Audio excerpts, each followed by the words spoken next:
Eros और psyche, सच्चे प्यार की अग्नि परीक्षा।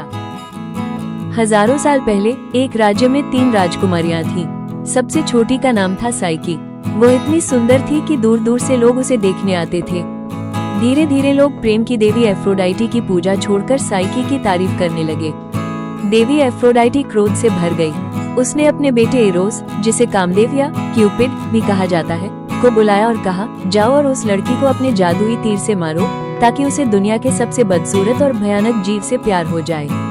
इरोस जब साइकी के पास पहुंचा तो उसकी सुंदरता देखकर वो खुद दंग रह गया।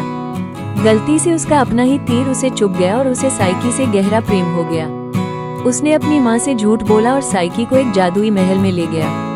साइकी उस महल में रानी की तरह रहती थी।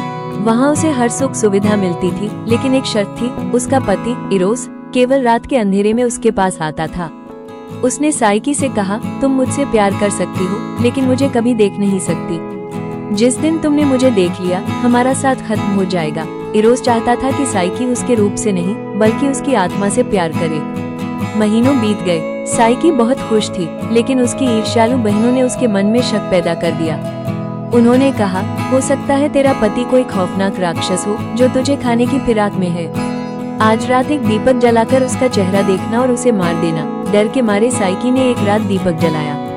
उजाले में उसने देखा कि उसके बिस्तर पर कोई राक्षस नहीं, बल्कि दुनिया का सबसे सुंदर देवता इरोस सो रहा है। वो दंग रह गई। हैरानी में उसके हाथ से दीपक के गर्म तेल की एक बूंद इरोस के कंधे पर गिर गई। इरोस की नींद खुल गई। अपने साथ हुए धोखे को देखकर वो दुखी हुआ और पंख फैलाकर खिड़की से उड़ गया। उसने जाते जाते कहा, जहाँ विश्वास नहीं, वहाँ प्रेम नहीं रह सकता। साइकी का दिल टूट गया। वो अपने प्रेम को वापस पाने के लिए दर दर भटकी और अंत में देवी एफ्रोडाइटी के पास पहुंची।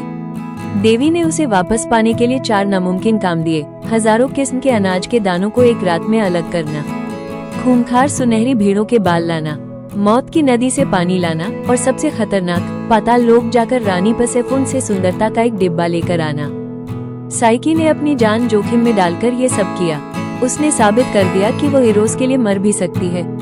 पाताल से लौटते समय साइकी ने जिज्ञासावश उस डिब्बे को खोल दिया और वह एक गहरी नींद में सो गई। जब इरोस को पता चला कि साइकी ने उसके लिए इतनी मुश्किलें झेली हैं, तो वो उसकी रक्षा के लिए दौड़ा।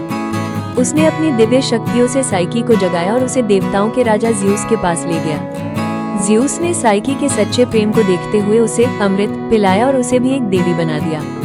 इस तरह प्रेम, इरोस और आत्मा साइकी का मिलन हुआ। आज भी यूनानी भाषा में साइकी का अर्थ आत्मा, सोल होता है। कहानी का सार, यह कहानी सिखाती है कि प्रेम में विश्वास, ट्रस्ट सबसे बड़ी नींव है। जब तक साइकी ने शक किया, वो दुखी रही, लेकिन जब उसने मेहनत और समर्पण दिखाया तो उसने खुद ईश्वर को पा लिया। ऐसी ही और दिलचस्प कहानियाँ सुनने के लिए हमारे पेज को सब्सक्राइब करें। Thanks for watching.